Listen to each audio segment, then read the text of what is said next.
Hi, everyone. Thank you for joining us. My name is Chris Hayden. I'm a producer here at Fierce, and today I'm joined by Rich Segal. He is a partner at Cooley. Hey, Chris, nice to meet you.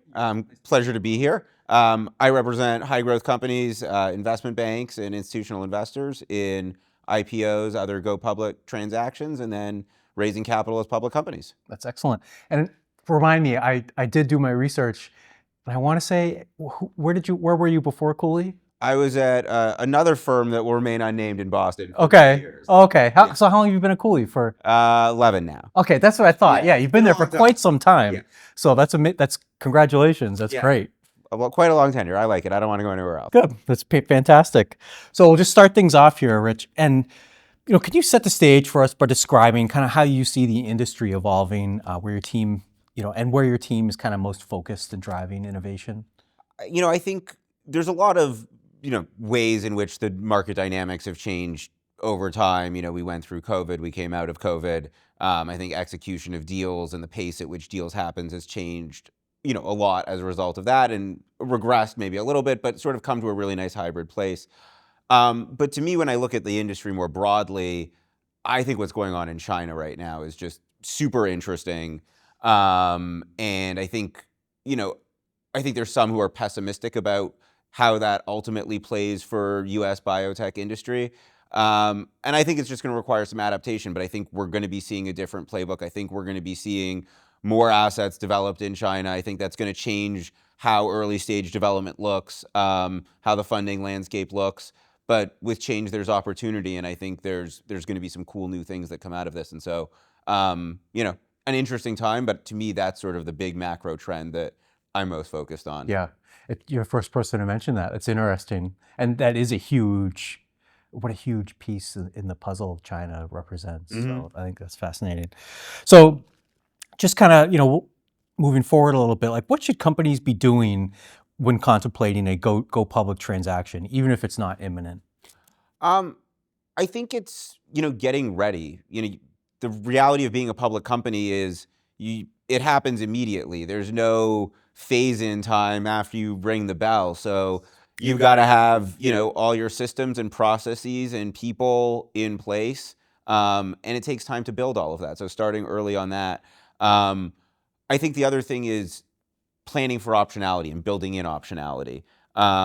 Markets are fickle. There's windows that open, there's windows that close, and the companies that are often most successful are the ones that are ready to execute and pivot and execute in a different way and just keep all their options open by being ahead of the curve rather than behind the curve. Yeah, we had another somebody else was in here talking agility. And just being able to be agile is just such a huge advantage. Absolutely. So yeah, I appreciate that.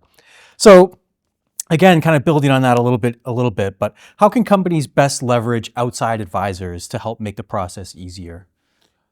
I think it's interesting because I work a lot in life sciences, but I also work in other industries as a capital markets lawyer. Life sciences companies are going public way earlier in their life cycles than your tech or consumer or whatever other type of company. And so often they're much leaner from an internal perspective. Many of the life sciences companies that we work with and take public may not even have a single lawyer on their staff at that point. We've done IPOs that have had as few as 5 or 6 employees. And so we can fill that gap.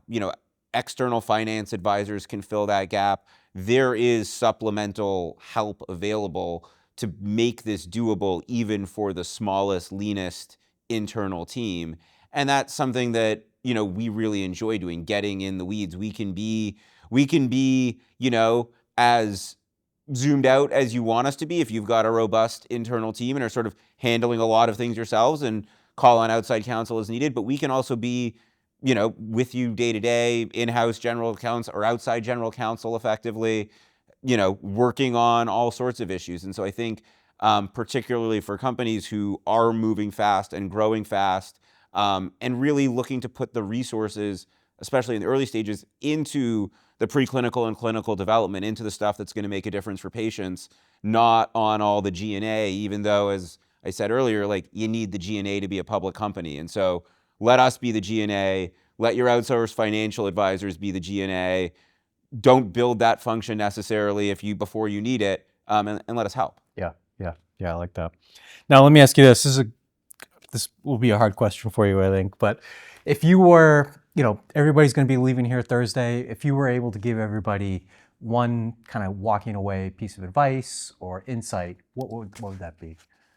The thing I tell every company in this space is like, raise money when you can raise money, and raise more money than you ever think you're going to need. As I said, the market is fickle, and we see lots of good green shoots. The follow-on market's starting to be quite strong, which is always a good precursor to the state of the IPO market. And so feeling, good about that, but you never know what happens. We're in a government shutdown right now. There's companies that probably would have liked to go public and were counting on going public in the very near term that aren't going to be able to do that potentially. And so maybe at their last round, had they taken 3 months more runway or 6 months more runway of cash, if it were available to them, rather than being a little too dilution sensitive, they may be in a better position now and better served and able to weather, this unexpected event that's sort of beyond their control. Yeah, it's hard. It's hard to predict. Right. Fickle, as you said. Yes. Very fickle. Well, thank you so much for joining us today. I really appreciate it. My pleasure. Thank you. Yep.